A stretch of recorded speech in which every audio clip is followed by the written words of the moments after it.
Hi, I'm Elizabeth, and I'm on a one-woman crusade to save the dandelion.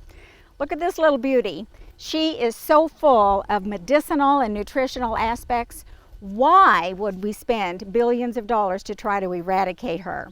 The entire plant of the dandelion can be used. The blossom, the stem, the leaf, and the root.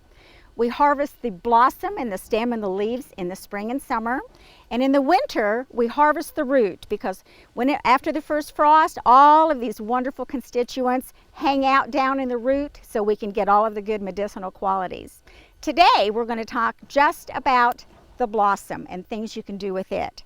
The dandelion blossom is anodyne and vulnerary, and what that means to you is the dandelion blossom can relieve pain and heal a wound. So today we're going to make dandelion salve. Now, making salve might sound hard, but it is so easy. You'll be able to do this at home. You just need a few simple things. You need an oil. I like organic olive oil. You need beeswax, and you can buy it any place. At craft stores or herbal places. This is the processed beeswax. This is a natural comb actually from our beehive, and that looks wonderful. That's really all you need to make the salve, but I like to add a couple of more ingredients. I put on just a touch of lavender because lavender itself has a lot of medicinal qualities, and I also use some grapefruit seed extract. That kills any kind of bacteria that's going on. So let's get started. What I have already going in my double boiler, and I love this double boiler. You can see it's missing a hand, but here at Rocky Creek, we remake, reuse, and restore. So I got this at a garage sale and just love it. In the double boiler, I have most of my oil. You want to add a cup of oil. So I'm just going to put the rest of it in there. And for every cup of oil that you have, you need an ounce of beeswax. So you need a fluid cup, 8 ounces of oil, but beeswax you need an ounce by weight. And so I have this wonderful little kitchen scales here to make sure I get the right amount of beeswax. And you just put that in there together, and they will melt under the heat of the double boiler. To begin with your oil, this wasn't just olive oil. This was infused olive oil. And you need a jar, and you would just fill your jar with dandelion blossoms, and then you would add your organic olive oil. And you need to let that sit about 6 weeks. Now, some folks like to do it in a crock pot and heat it for several hours or overnight, a couple of days. I like to let mine do the slow, natural process.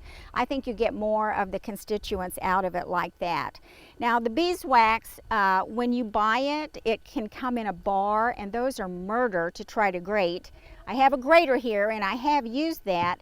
But my secret to a good manageable beeswax is I take that bar and put it in a jelly roll pan and melt it in the oven, not at high temperature, just low enough, just barely enough to melt it. And once it's melted, it comes out in little sheets like this.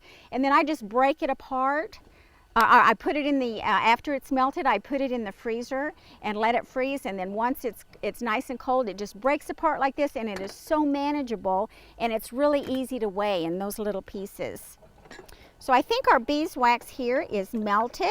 That's excellent. I just have one little tiny piece in there to go. So you see, the long process is waiting for the oil to infuse. And once that's done, actually making the salve is just too easy. All right, this is grapefruit seed extract that I have in here. And I'm just going to add a few drops in there like that. I've turned off my burner because you want to put your essential oil in the very last thing. And for 8 ounces or 1 cup of oil, I use 1 teaspoon of essential oil, in this case, lavender. Another thing that I put in is vitamin E, and I have just a little capsule here. I'm going to snip it with my scissors and add that in there. That's 1,000 units, and that's plenty for 8 ounces of olive oil, and that will just keep it from getting rancid. Just kind of add a little more antioxidants to it, and it's great for your skin.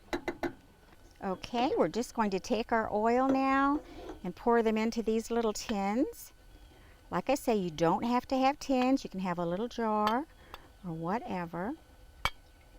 Isn't that beautiful? And you should smell it. It just smells like heaven. Okay, we have our salve poured into the tins, and I have the lids here, but we don't want to put these lids on yet. If we put them on too soon, condensation will form on the inside of the lid and you will have mold. So we wait until they're completely cool, and you'll know when that is because it'll be a hard salve. Now, if your salve is too hard for your taste, because people like it different consistencies. If it's too hard, you just need to remelt it, add a little more oil. If it's too soft, remelt it and add a little more wax. So it just depends on how you like it. This is my finished salve. I make it in the 1 ounce and the 1/2 ounce tins. I sell all of these little tins at the farmers markets that I go to, and I also have customers that come here to Rocky Creek to get it. It's perfectly, wonderfully safe for children to carry in their pockets for all their little bee stings and the cuts and scratches and scrapes that kids get. They love it. My grandchildren carry it in their pocket. It's just, I call it first aid in your pocket. It's easy to use.